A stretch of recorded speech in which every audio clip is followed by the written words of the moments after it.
अहमक हो तुम, दीवाने हो गए हो, बिल्कुल पागल हो गए हो।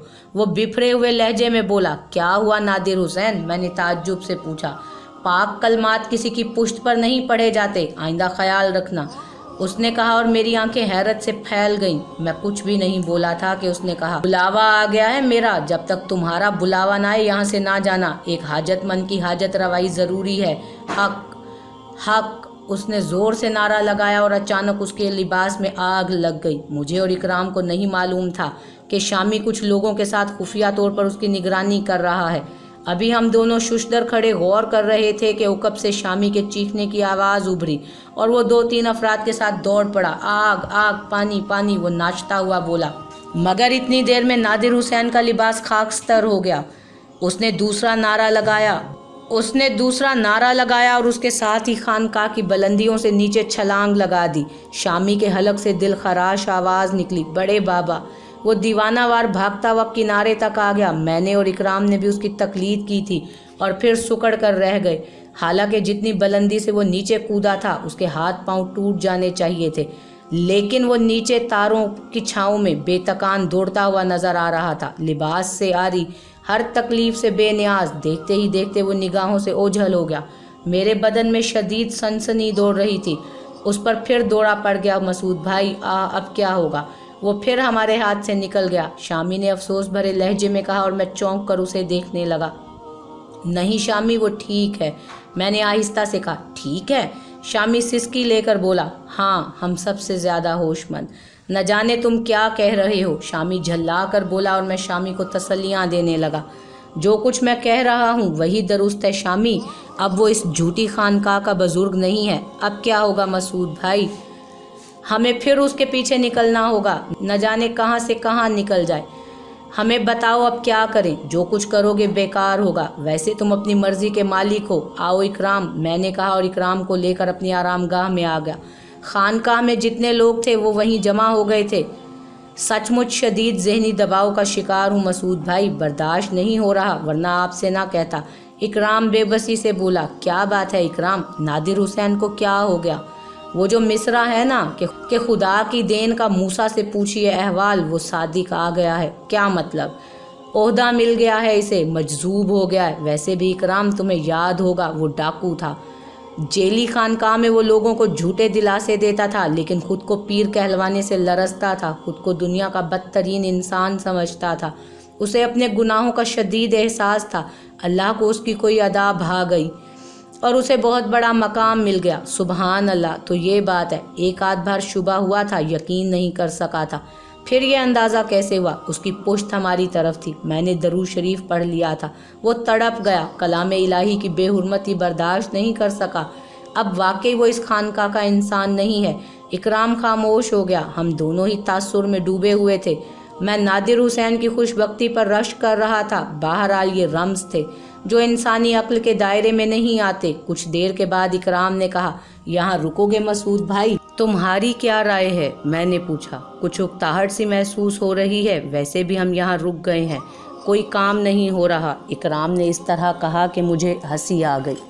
वो मासूम सी नज़रों से मुझे देखने लगा। हम काम ही क्या करते हैं इकराम, बस यहाँ वहाँ। वैसे अभी कुछ दिन यहाँ गुजारेंगे, अभी यहाँ से जाने का वक्त नहीं आया। ठीक है, मैंने बस ऐसे ही पूछ लिया था। रात गुजर गई। न जाने कब तक नादिर हुसैन के बारे में सोचता रहा था और इन हालात पर भी गौर करता रहा था। नादिर हुसैन बेशक खुश नसीब था कि उसने इतना बड़ा मकाम पा लिया था। दूसरा दिन मंगल का था। आज अर्जियाँ लिखी जानी थी। ये सिलसिला यूं ही चल रहा था। अर्जियाँ लिखी जाती, हाजतमंदों की दर्द भरी आवाज़ें हमें माइक्रोफोन पर सुनाई देती और हम उन्हें लिख लिया करते। फिर जो कुछ मेरे दिमाग में आता उसके मुताबिक मशवरे दे दिया करता। मशवरे जुमारात को दिए जाते थे। मामूल के मुताबिक हम तैयार होकर बैठ गए। इकराम भी कागज़ कलम लेकर बैठ गया। दर्दमंद अपनी कहानियाँ सुनाते रहे। बाज़ कहानियाँ आंखें भिगो दिया करती थीं। दुआएं और दवाएं चल रही थीं। अचानक मुझे एक आवाज़ सुनाई दी। दुखियारी हूँ साईं बाबा, मेरी कहानी सुनोगे? सुन लो साईं बाबा, सुनो तो अच्छा है, ना सुनोगे तो समझूंगी कि तुम भी सभी की तरह हो। सब कुछ खो गया है मेरा साईं बाबा, कुछ नहीं बचा। शमसा है मेरा नाम। 2 कड़ियल भाई थे, माँ बाप थे मेरे। एक मामू थे, भरा घर उजड़ गया साईं जी। भाई बिछड़े, माँ बाप जवान बेटों के दुख में पागल हो गए। दर्द भरे हैं हम साईं। नहुसत मेरी तरफ बढ़ी, मेरा रिश्ता आया। मेरे माँ बाप इस हालत में नहीं थे कि शादी करें, मना कर दिया उन्होंने। वो लोग चिढ़ गए, मुझे छीन लिया उन्होंने मेरे माँ बाप से, जबरी निकाह पढ़ाया।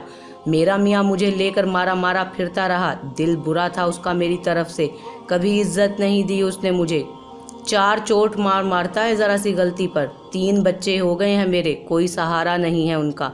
वो बुरी औरतों के फेर में रहता है साईं, माँ बाप का पता नहीं। मेरे भाई नहीं मिलते साईं जी, मेरी मुश्किल को दूर कर दो, मेरी मंजिल मुझे दे दो। मर भी नहीं सकती साईं बाबा, 3 जानें अकेली रह जाएंगी, क्या करूं उनका, मुश्किल हल कर दो साईं जी। दिल की हरकत बंद होने लगी, खून की रवानी रुक सी गई, सांस थम गया। ये दर्दो कुर्ब में डूबी हुई आवाज़ मेरे लिए अजनबी नहीं थी। अरसा हो गया था, सदियां बीत गई थी, लेकिन ये आवाज़ कैसे भूल सकता था। हर जुमला सिसकी था, हर लफ्ज़ ज़ख्म था। आह शम्सा, मेरी बहन मुझसे कुछ गज़ के फासले पर थी। वो मुझे अपनी कहानी सुना रही थी, वो मुझे मेरी कहानी सुना रही थी। फिर शामी की आवाज़ उभरी, चलो बहन, दूसरे को आना है। जाती हूँ भैया, जाती हूँ साईं, बड़ी आस लेकर आई हूँ साईं। मेरे साईं सुन लो, मुझ पर गौर करो, कोई सहारा नहीं है मेरा। चलो बहन चलो, उठो जल्दी करो। उठती हूँ भैया, जाती हूँ साईं, बड़ी आस लेकर आई हूँ साईं। जाती हूँ भाई, अभी जाती हूँ। जुमारात को आऊँगी साईं बाबा, जुमारात को। हाँ जाती हूँ। दर्दो कुर्ब में डूबी चीख को रोक नहीं सका था और इस आवाज़ पर इकराम बुरी तरह उछल पड़ा था। हिचकियाँ बन गई थी मेरी। इकराम सब कुछ छोड़कर मुझसे आ लिपटा था। मसूद भाई, क्या हो गया मसूद भाई, क्या बात है? अरे ये क्या हालत हो गई आपकी मसूद भाई? इकराम बेचैन होकर मुझे झंझोड़ने लगा, लेकिन कुछ ऐसा बेख्तियार हुआ कि खुद पर काबू ही नहीं रहा। इकराम ने पानी पिलाया, इसके बाद कोई अर्जी ना लिखी जा सकी। ज़मीन पर लेट गया, दिल काबू में नहीं आ रहा था। इकराम ऊपर जाकर शामी और दूसरे लोगों को बुला लाया। बेवकूफ़ कोई भी नहीं था। अब सभी मेरी हैसियत से आशना हो चुके थे, जानते थे कि जब से मैं खानकाह में आया हूँ काया ही पलट गई है। नकली खानकाह असली हो गई है। जो आता है यही कहता हुआ आता है कि उसका काम बन गया। यहाँ तक कि उनका बड़ा बाबा भी मेरा मोतक़िद नज़र आया था। सबको इस बात का अंदाज़ा था कि अब खानकाह मेरे ही दम से चल रही है और उन लोगों की दाल रोटी का बंदोबस्त है। चुनाचे सभी मुझसे मानूस थे, खसूसन शामी। मेरी ये हालत देखकर वो सब परेशान हो गए थे और तरह तरह की बातें करने लगे थे। कोई डॉक्टर के पास ले जाने का मशवरा देने लगा तो कोई दवाएं तजवीज़ करने लगा। सब एक ही सवाल कर रहे थे कि क्या हो गया, अचानक ही क्या हो गया। और इकराम घबरा कर उन्हें बता रहा था कि बस बैठे बैठे ही तबीयत बिगड़ गई। कोई ऐसी बात तो नहीं हुई जो समझ में आ सके। सबकी आवाज़ें मेरे कानों तक पहुंच रही थीं। मुझे अपनी इस कैफियत पर शर्मिंदगी भी थी, लेकिन कुछ ऐसा बेबस हुआ था कि अपने आप को संभालना मुश्किल हुआ जा रहा था। शम्सा की दर्द भरी बातें कानों में पिघले हुए शीशे की मानीद उतर रही थीं। कैसी बेबसी थी उसकी आवाज़ में। मेरी बहन, आह मेरी बहन। उसके तसव्वुर से आंखों से आंसू उबलते चले आ रहे। रोकना चाहता था उन आंसुओं को, लेकिन कुछ ऐसे बेख्तियार हुए कि कुछ भी मेरे बस में नहीं रहा था। पानी पिलाया गया, सहारा दिया गया, न जाने कैसे कैसे जतन करके अपनी हालत पर थोड़ा सा काबू पाया।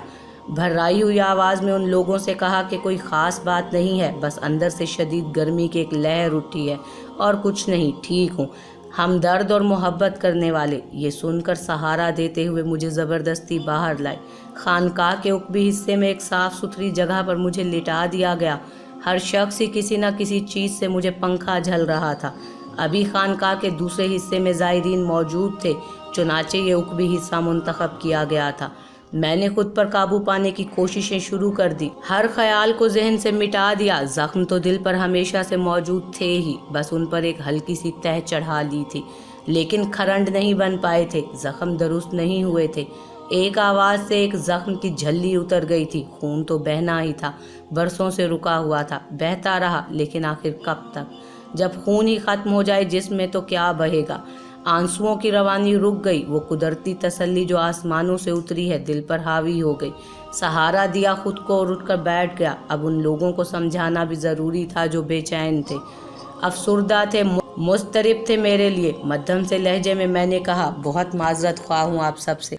خواہ مخواہ ایک ذرا سی گرمی سے کیفیت بگڑ گئی تو آپ لوگوں کو پریشان ہونا پڑا، بس دل پر ایک بوجھ سا آ پڑا تھا، نہ جانے کیوں آنکھوں سے آنسو نکل پڑے۔ اب ٹھیک ہوں، آپ ہمارے لیے بہت بڑی چیز ہے مسعود بھائی، خدا کے لیے خود کو سنبھالیے۔ ہم آپ کے خانماں لوگ جو پہلے بہت برے تھے، اب ہم میں سے ہر ایک یہ بات کہہ سکتا ہے کہ آپ کے آنے کے بعد ہماری کایا پلٹ ہوئی۔ احمق نہیں ہیں ہم لوگ، غور کرتے ہیں، ہم برے راستوں کے راہی تھے، خانقاہ دھوکے کا گھر تھی۔ آپ کے آنے کے بعد سب کچھ بدل گیا، یہاں تک کہ ہم بھی بدل گئے۔ مسعود بھائی خود کو سنبھالیے، خدا کے لیے، آپ ہماری زندگی کا سہارا ہیں۔ اگر آپ کو کوئی نقصان پہنچ گیا تو بے موت مارے جائیں گے ہم سب۔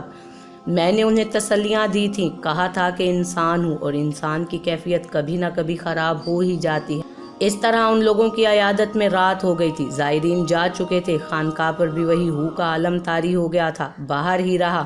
ٹھنڈی ہواؤں نے کیفیت کافی بہتر کر دی، ویسے بھی تمام لوگوں کا ساتھ تھا۔ سوچ کے دروازے عارضی طور پر بند ہو گئے، چنانچہ سنبھل گیا، قوت ارادی سے بھی کام لیا تھا، پھر واپسی کا فیصلہ کیا اور کچھ دیر کے بعد اکرام کے ساتھ تنہا رہ گیا۔ اکرام کے چہرے پر عجیب سی مردنی چھائی ہوئی تھی۔ اس نے اس کے بعد مجھ سے کوئی سوال نہیں کیا، ظاہر ہے میرے لیے پریشان تھا، مگر میں کیا کرتا، ایسا ہی موڑ آ گیا تھا کہ میری اپنی قوت فیصلہ جواب دے گئی تھی۔ کتنے عرصے کے بعد شمسا کی آواز آئی تھی۔ محبت کرتا تھا میں اپنی بہن سے، بہت محبت کرتا تھا۔ وہ ابتدائی دور یاد تھا جب ہم ساتھ رہتے تھے، شمسا کی شرارتیں، ماموں ریاض کا مجھے ڈانٹنا، ہر چیز مجھے یاد آ گئی تھی۔ لیکن یہ کیسی قید تھی، یہ کیسی پابندیاں تھیں کہ میں اپنی بہن تک نہیں جا سکتا تھا۔ مجھ سے کہا گیا تھا کہ صبر کروں، کیا انسانی قوت برداشت اس حد تک ساتھ ہو سکتی ہے؟ ذہن بھٹکنے لگا، توبہ، آنکھیں بند کر لی، سونا چاہتا تھا اور اس میں مجھے ناکامی نہیں ہوئی، یہ سہارا مجھے دے دیا گیا تھا۔ نیند کے اس سہارے نے رات گزار دی، ایسا بے خبر سویا کہ فجر کے وقت کی آنکھ کھلی۔ دل کو کچھ ڈھارس سے ملی تھی، لیکن نماز کے بعد اکرام نے پھر پیمانہ ضبط توڑ دیا۔ اس نے عرضی میرے سامنے کرتے ہوئے کہا، مسعود بھائی، وہ شمسا تھی نا آپ کی بہن؟ اس کی آواز رندھی ہوئی تھی۔ میں نے چونک کر اکرام کو دیکھا، اس کی آنکھوں سے آنسو بہہ رہے تھے۔ کہنے لگا، بتائیے نا مسعود بھائی، وہ شمسا ہی تھی نا؟ ہاں، میں نے اس سے جھوٹ نہیں بولا۔ میں سمجھ نہیں پایا اس وقت، لیکن رات کو میں نے بہت غور کیا اور اس کے بعد یہ عرضی پڑھی جو صرف میں نے لکھی تھی، آپ نے نہیں لکھی تھی۔ مجھے اندازہ ہو گیا تھا کہ یہ سب اسی کا رد عمل ہے۔ جو کچھ آپ مجھے سنا چکے ہیں مسعود بھائی، اس سے میں نے یہ اندازہ لگایا ہے کہ وہ ہماری بہن شمسا تھی۔ میں نے ایک ٹھنڈی سانس لے کر کہا، ہاں اکرام وہی تھی، اور میری یہ کیفیت اسی کی وجہ سے ہوئی۔ اکرام نے عرضی نکال لی اور کہنے لگا، دوبارہ پڑھیے اسے مسعود بھائی، دوبارہ پڑھیے۔ نہیں اکرام، خدا کے لیے میں اسے دوبارہ نہیں پڑھوں گا، میں تو اسے لکھ بھی نہیں سکا تھا۔ حقیقتوں سے چشم پوشی ممکن نہیں ہے مسعود بھائی، آپ دنیا کے مسائل حل کرتے رہتے ہیں۔ اس وقت اگر آپ اسے اپنی بہن بھی تصور نہ کریں، تب بھی آپ پر یہ ذمہ داری عائد ہو جاتی ہے کہ اس کی مشکل کا حل تلاش کریں۔ آپ نے سن لیا ہے کہ وہ سب کے دکھوں میں ڈوبی ہوئی ہے، اس کے بعد بھی اس کی زندگی کو کوئی بہتر راستہ نہیں ملا۔ وہ کہتی ہے کہ اس کا شوہر اسے لے کر مارا مارا پھرتا رہا، وہ اس کی عزت نہیں کرتا، مارتا ہے اسے۔ 3 بچے ہیں اس کے اور کوئی سہارا نہیں ہے۔ کیا ہم اسے نظر انداز کر دیں گے مسعود بھائی؟ خدا کے لیے اکرام، خدا کے لیے۔ نہیں مسعود بھائی، میں نے ہمیشہ آپ کی ہر بات پر سر جھکایا ہے۔ یہاں میں وفاداریوں کا حق ادا نہیں کر رہا، بلکہ پہلی بار میرے دل نے آپ سے بغاوت کی ہے۔ میرا دل کہتا ہے کہ شمسا پوری توجہ کی مستحق ہے، ہمیں اس پر خاص توجہ دینا ہوگی۔ میں نے بے بسی سے اکرام کو دیکھا، کیا بتاتا اسے، کیسے بتاتا اسے کہ مجھے اجازت نہیں ہے؟ اکرام نے کہا، وہ جمعرات کو آئے گی مسعود بھائی، وہ جمعرات کو آئے گی، آپ کو اس سے ملنا ہوگا۔ نہیں اکرام، کیسی باتیں کرتے ہو؟ میں ٹھیک کہتا ہوں مسعود بھائی، ہم اسے بھرپور سہارا دیں گے۔ اکرام، ہماری دنیا ہی بدل جائے گی تو بدل جائے، کیا کر سکتے ہیں، ہم بے بس ہیں، کمزور ہیں۔ بکو مت، یہ نہیں ہو سکتا۔ عمر بھر کی محنت اکارت جائے گی۔ اکرام، یہ نہیں ہو سکتا، میں نے تم سے آخری بات کہہ دی ہے۔ اکرام خاموش ہو گیا، اس نے گردن جھکا لی تھی، ویسے بھی بہت زیادہ نہیں بولتا تھا وہ مجھ سے، میرے معاملات میں مداخلت نہیں کرتا تھا۔ دن بھر خاموش رہا، معمولات جاری رہے۔ میں جانتا تھا کہ وہ تعاون کرنے والوں میں سے ہے، نہ جانے کتنی بار ہوک اٹھی، لیکن پھر دل محسوس کر خاموش ہو گیا۔ البتہ دوسرے دن میں نے اکرام سے کہا، वो शाम को आएगी इकराम, तुम उसे थोड़ी सी रकम दे देना, ये कुछ पैसे हैं मेरे पास, ये उसके हवाले कर देना और उसे तसल्लियाँ भी देना। ये काम तुम कर लेना, मैं तुम्हें इसकी इजाज़त देता हूँ। आप नहीं मिलेंगे उससे मसूद भाई? नहीं, सब कुछ ख़त्म हो जाएगा इकराम, मैं नहीं कह सकता कि इसके बाद क्या हो जाए। खुदा के लिए ये सब कुछ ना करना, मुझे उसके लिए मजबूर मत करना। इकराम ने कोई जवाब नहीं दिया, खामोश हो गया। शाम हो गई, अर्जियाँ तैयार हो चुकी थी, यानी जिन जिन लोगों ने अपनी मुश्किलात का इजहार किया था उन्हें उनका हल बता दिया गया था। इकराम को मैंने हिदायत दे दी थी, लेकिन दिल था कि काबू से बाहर हुआ चला जा रहा था।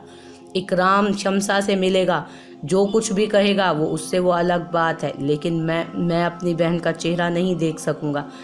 वो मुझसे कुछ फासले पर मौजूद है, कितने बरसों से बिछड़ी हुई है, कितने दुख से उसने कहा था कि पूरा ख़ानदान मुंतशिर हो गया, भाई बिछड़ गए हैं, कुछ भी नहीं रहा उसके पास। मैं जानता हूँ कि वो कुछ फासले पर मौजूद है, लेकिन मैं रोता रहा, अंदर ही अंदर रोता रहा, और वक्त गुजर गया। इकराम वापस मेरे पास नहीं आया था। इंतज़ार कर रहा था मैं उसका कि वो आए और मुझे बताए कि शमसा से उसकी क्या बात हुई, क्या किया उसने, क्या कहा उसने। लेकिन इकराम को ज़रूरत से ज़्यादा देर हो गई।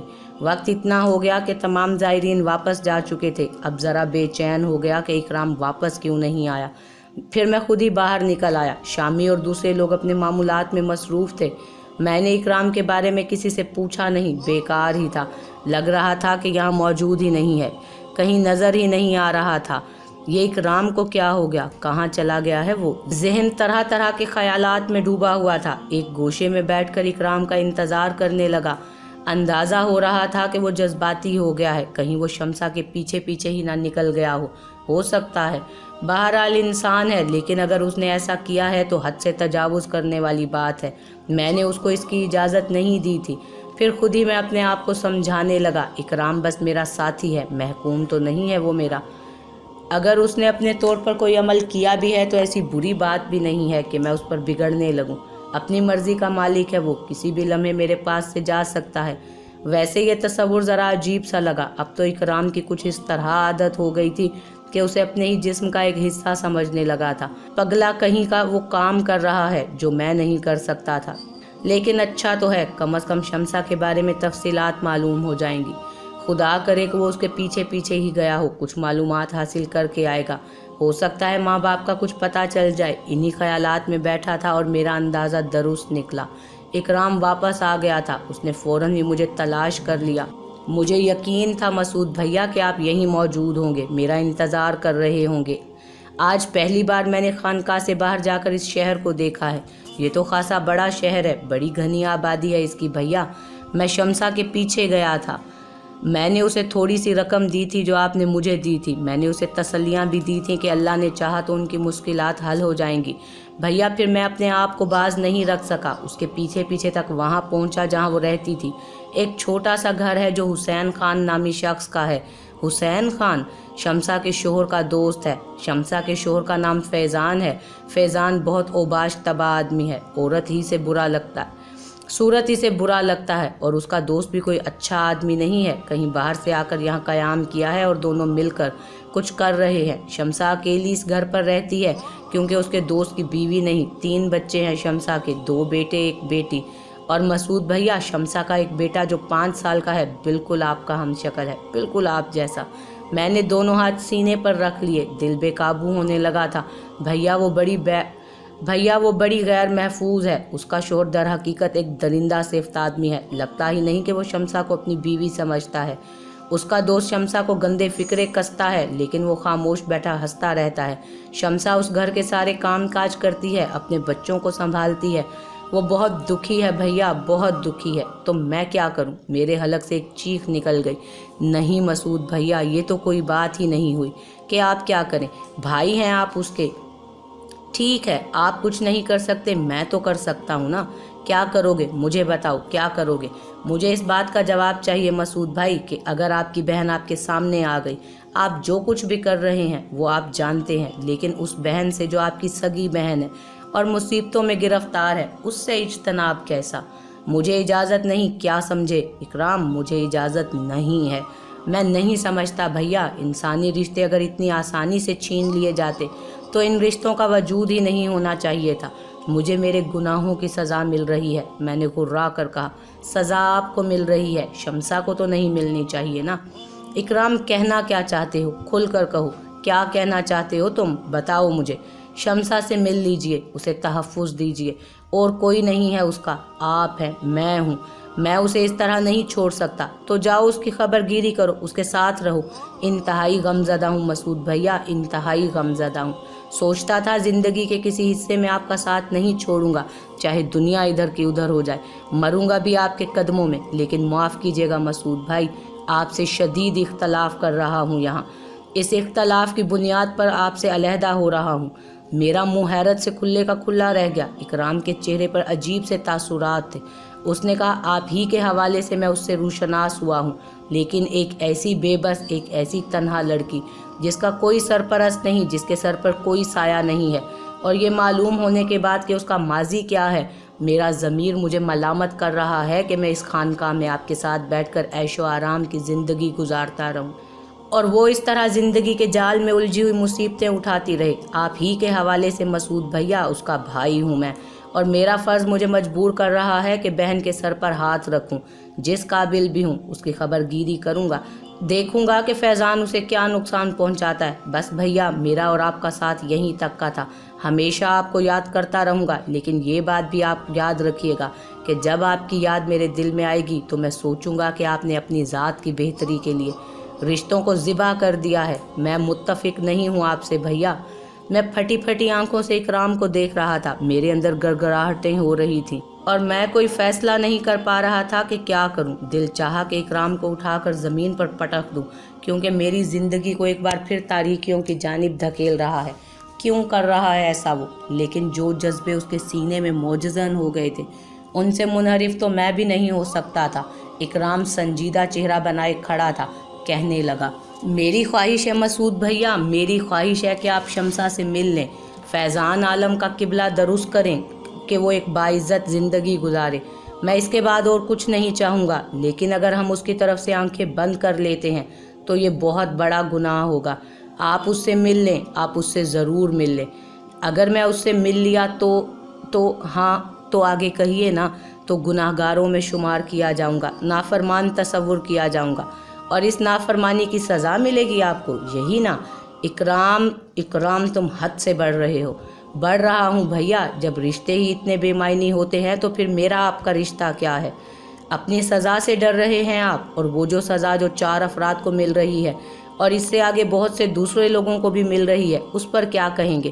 آپ جانتے ہیں آپ کا چھوٹا بھائی محمود سمندر پار ہے، وہ سب یعنی ماں باپ، مامور اعظم کتنی عذاب کی زندگی میں گرفتار ہیں، اور آپ صرف اپنی ذات کے لیے جی رہے ہیں، ان سب کو بھول کر۔ سارے بدن میں انٹھن ہو رہی تھی، دماغ میں شدید سنسناہٹ پیدا ہو گئی تھی۔ میں نے آنکھیں بند کر لیں، دانت بھینچ لیے اور اپنے آپ کو ان آوازوں سے دور کرنے کی کوشش کرنے لگا۔ عجیب لمحہ آیا تھا، ایک طرف شدید خوف دامن گیر تھا، جب بھی کبھی انحراف کی منزل میں داخل ہوا، ایسے عذابوں میں گزرا کہ زندگی لرز گئی، اور اس کے بعد جو کچھ بیتی وہ ایک الگ داستان تھی۔ میں منحرف نہیں ہونا چاہتا تھا، لیکن اب وہ محبتیں دل پر عجیب سا اثر کر رہی تھیں جو فطرت کا ایک حصہ ہوتی ہیں۔ اکرام کے الفاظ نے دیوانگی طاری کر دی تھی۔ کیا کروں اور کیا نہ کروں؟ کیا کرنا چاہیے مجھے؟ کیا کروں؟ میں آنکھیں بھینچتے ہوئے بیٹھا رہا۔ اکرام میرے سامنے ساکت تھا، گڑگڑاہٹیں آہستہ آہستہ رک گئیں اور مطلع صاف ہو گیا۔ میں مغلوب ہو گیا تھا، بالکل مغلوب ہو گیا تھا۔ واقعی بڑا عجیب و غریب تاثر تھا میرے ذہن پر۔ شمسا کی قربناک آوازیں ابھر رہی تھیں، رحم کرو سائیں، رحم کر دو سائیں، 4 چوٹ کی مار مارتا ہے وہ مجھے، 3 بچے ہیں میرے، کوئی سہارا نہیں ہے، رحم کر دو سائیں، رحم کر دو۔ میں ایک دم سے اٹھ کھڑا ہوا۔ کہاں رہتی ہے شمسا؟ میں نے سوال کیا تو اکرام خوشی سے اچھل پڑا۔ میں اس کے گھر کا پورا پتہ یاد کر کے آیا ہوں، اگر آپ چاہیں تو میں آپ کو وہاں لے جا سکتا ہوں۔ چلو اکرام، مجھے چلنا ہے، جانا ہے مجھے، میں شمسا کے پاس جانا چاہتا ہوں، 3 بچے ہیں نا اس کے۔ چلو اکرام، چلو، ٹھیک ہے، یہ بھی تقدیر ہی کا ایک حصہ ہے، آزما لوں اپنی تقدیر کو بھی۔ چلو اکرام، جلدی کرو، کہیں میرے پیروں میں لغزش نہ آ جائے۔ چلیے مسعود بھیا، اکرام نے کہا، اور میں لڑکھڑاتے قدموں سے اس کے ساتھ چل پڑا۔ ماضی کی تیز و تند ہوائیں ذہن سے گزر رہی تھیں۔ شمسا کا بچپن یاد آ رہا تھا، کیا دردناک لہجے تھے اس کا، کیا دردناک لہجہ تھا اس وقت اس کا. وہ اپنی بپتا سنا رہی تھی اور ایک اس کا بچپن تھا شوخی اور شرارت سے بھرپور. میرے قدموں میں تیزی آتی جا رہی تھی. اکرام کو میرے ساتھ بھاگنا پڑ رہا تھا. ایک طویل فاصلہ تو ہمیں ایسے ہی طے کرنا پڑا کیونکہ آبادی ذرا دور تھی. لیکن اس کے بعد اکرام نے مجھ سے آہستہ سے کہا، رفتار سست کر لیجئے مسعود بھیا، اس طرح دوڑ دوڑ کر چلیں گے تو لوگ ہماری جانب متوجہ ہو سکتے ہیں. میں نے بمشکل تمام اپنے آپ کو قابو کیا. اکرام پہلی بار اس آبادی میں آیا تھا لیکن شمسا کے گھر کے پتے کو اس نے پوری طرح ذہن نشین کر لیا تھا اور اب وہ آہستہ آہستہ اسی جانب بڑھ رہا تھا. تمہیں پتہ ٹھیک سے یاد ہے نا؟ ہاں، ہم ٹھیک راستے پر جا رہے ہیں. وہ دیکھیے وہ چبوترا اور اس کے ساتھ پیپل کا درخت. یہاں شاید ہندو پوجا کرتے ہیں. وہ چونے کے نشانات. کتنی دور ہے یہاں سے؟ بس وہ چھوٹا سا میدان عبور کر کے ہم ان گھروں کے سلسلے تک پہنچ جائیں گے. جلدی کرو، تمہارے قدموں کی رفتار سست کیوں ہے؟ میں نے کہا تو اکرام مسکرا دیا. اس نے منہ سے کچھ نہیں کہا لیکن میں نے اس کی مسکراہٹ محسوس کر لی تھی. آنکھوں میں روشنی کی طرح پیاری تھی وہ مجھے. مگر کیا کرتا. میں نے کہا. اکرام پھر بھی خاموش تھا. وہ میرے دل کی کیفیت کیا سمجھتا؟ کیا وسوسے تھے میرے دل میں، کیسے خوف پنہا تھے، میں ہی جانتا تھا. ملعون بھوریا چرن نے اس سے پہلے بھی تو مجھ پر کئی ایسے وار کیے تھے. مختلف شکلیں لایا تھا میرے سامنے. کون جانے یہ پھر کوئی دھوکہ ہو یا پھر. میدان عبور کر لیا. مکانات کا سلسلہ شروع ہو گیا. یہ ہے، اس نے کہا. آگے بھی وہ کچھ بولنا چاہتا تھا لیکن ایک دل سوز نسوانی چیخ نے اس کی آواز بند کر دی. چیخ کی آواز اندر ہی سے ابھری تھی. ہم دونوں ٹھٹک گئے. چیخ شمسا کی تھی. میں نے مضطرب نگاہوں سے اکرام کو دیکھا. اس بار وہ بھی کچھ نہیں بول پایا تھا کہ قدموں کی بھاری آواز سنائی دی. کوئی دروازے کے پاس آ گیا. پھر نسوانی آواز ابھری.